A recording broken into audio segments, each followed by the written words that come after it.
Hello students, कैसे हैं आप लोग। और आप सभी बच्चों को टेक्निकल क्लासेस के यूट्यूब चैनल पे स्वागत है। आज हम लोग बात करने वाले हैं third semester computer science students के लिए। मैं रोशन सर आप सभी बच्चों को, जो भी बच्चे third semester computer science engineering के हैं, उन लोगों को एक सब्जेक्ट डिस्क्रीट मैथमेटिक्स पढ़ाने वाले। सबसे इंपॉर्टेंट बात क्या है, इसको थोड़ा सा ध्यान से समझेंगे। एक कंप्यूटर साइंस ही एक ऐसा ब्रांच है थर्ड सेमेस्टर में जिन बच्चों को मैथमेटिक्स पढ़ना है। एक बहुत ही अच्छा ब्रांच है ये। अगर मन से पढ़ा जाए तो बहुत आगे तक हम लोग जा सकते हैं। और नो डाउट अभी के डेट में मेरे हिसाब से एक बहुत ही अच्छा ब्रांच है। तो इस डिस्क्रीट मैथमेटिक्स में हम लोगों को क्या क्या पढ़ना है और कैसे पढ़ना है, उसके बारे में आज डिस्कस करने के लिए हम आए हैं। इस सब्जेक्ट में टोटल हम लोगों को 8 यूनिट पढ़ने हैं। टोटल कितने यूनिट पढ़ने हैं? 8 यूनिट पढ़ने हैं। एग्जामिनेशन का जो क्वेश्चन का पैटर्न होगा, जैसे ऑब्जेक्टिव 20 नंबर का, 4-4 नंबर वाले 5 सवाल, 6-6 नंबर वाले 5 सवाल, जैसा सेकेंड सेमेस्टर और फर्स्ट सेमेस्टर में था वैसा ही फिर से रहने वाला है। थर्ड सेमेस्टर में भी, फोर्थ सेमेस्टर में भी, फिफ्थ में भी और सिक्स्थ में भी। तो सबसे पहला चीज हम लोगों को क्या पढ़ना है, इसके बारे में थोड़ा सा हम लोग देखते हैं। तो आज का क्लास जो है वह सिर्फ और सिर्फ सिलेबस का इंट्रोडक्शन है। तो अगर हम लोग देखते हैं यूनिट नंबर 1, यूनिट नंबर 1 में हम लोगों को पढ़ना है the foundation logic and proof. बिल्कुल सही बात। हाँ, ये बोला जा सकता है कि जो यूनिट नंबर 1 है वह कुछ हद तक थ्योरेटिकल है। पूरा तो थ्योरेटिकल नहीं हो सकता है क्योंकि पेपर तो मैथ्स का है, तो कुछ हद तक ये थ्योरेटिकल पेपर है। अब क्या थ्योरेटिकल है देखेंगे। जैसे इसमें ना बहुत सारे चीज पढ़ने हैं, जैसे propositional logic, propositional equivalence, predicate and qualifier, nested qualifier, rule of interference, introduction to proof, normal form, proof method and strategy. अब क्या है, इसको थोड़ा सा समझने की कोशिश करते हैं। एक वर्ड हम आपको बोल रहे हैं जिसका नाम है अल्टरेंस। क्या नाम हम बोल रहे हैं?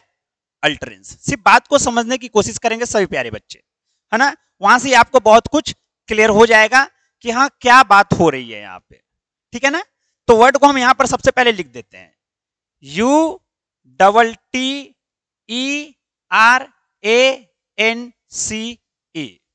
अल्टरेंस।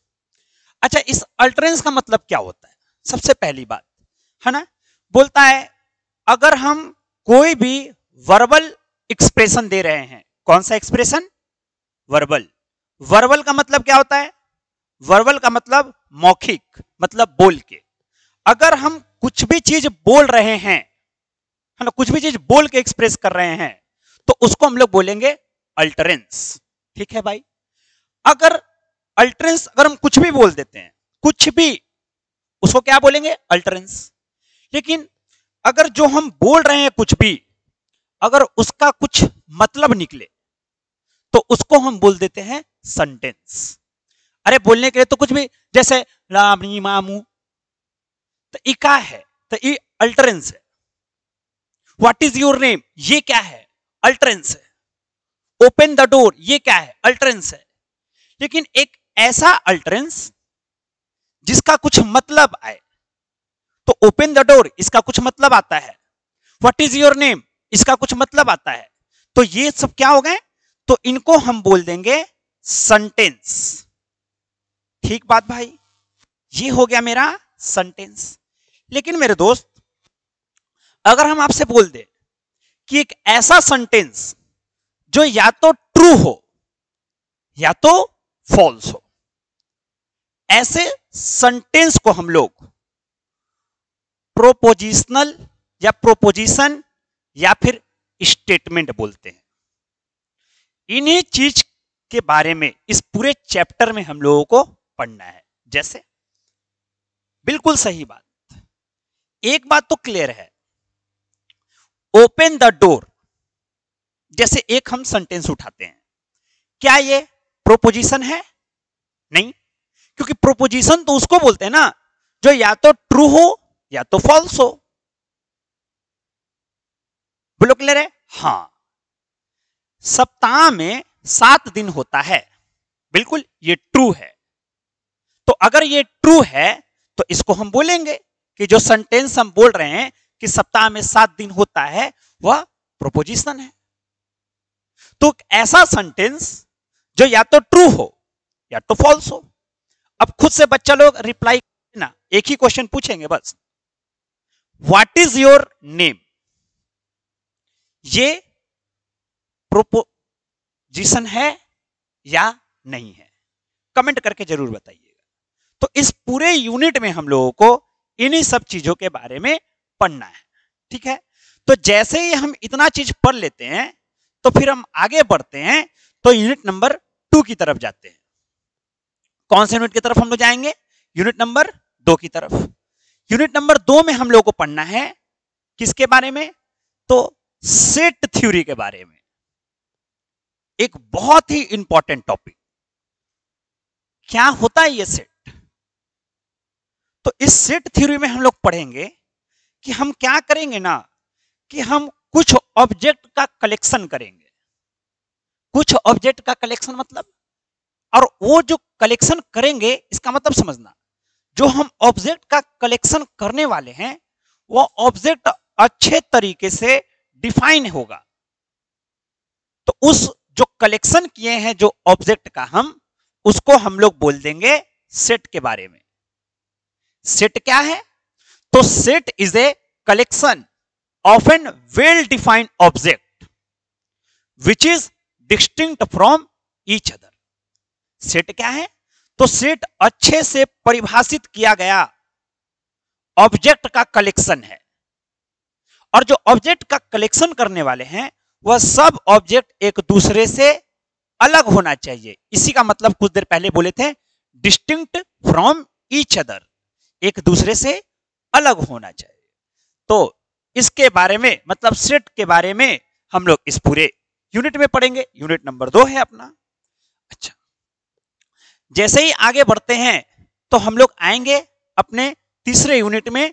इस तीसरे यूनिट का नाम है रिलेशन बिटवीन दो सेट। अगर हम सेट पढ़ लिए तो हम दो सेट्स के बीच के रिलेशन के बारे में जानेंगे। बोलो क्लियर है? तो दो सेट्स के बीच का रिलेशन हम लोग इसमें सीखेंगे, है ना? आगे देखते हैं। अच्छा, जैसे ही अगर हम रिलेशन पढ़ लेते हैं तो एक फिर से आप लोगों को यूनिट नंबर 4 पढ़ने को मिलेगा, जिसका नाम हो जाएगा फंक्शन।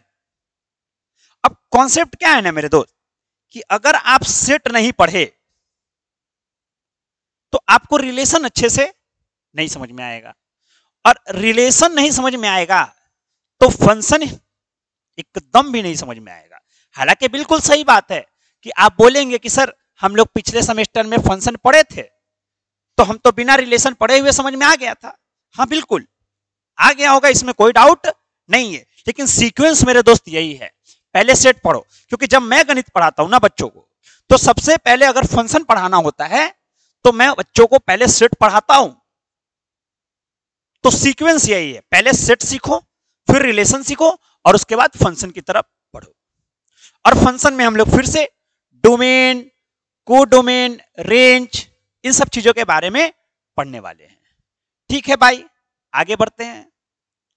अच्छा, एक ही चीज 2 बार हो गया है ना, यहां से देखिए ना, फिर से वही चीज लिखा गया है। चलिए आगे बढ़े। हाँ, अपना जो 5वां यूनिट है, इस यूनिट का नाम है रिकरेंस रिलेशन।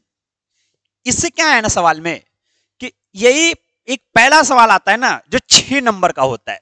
जैसे कुछ कुछ सवाल ऐसे होते हैं, जैसे हम लोग पिछले सेमेस्टर में पढ़े थे एरिया बाउंडेड बाय कर्व, तो अपने को पता था कि वह 6 नंबर के ही सवाल आएगा।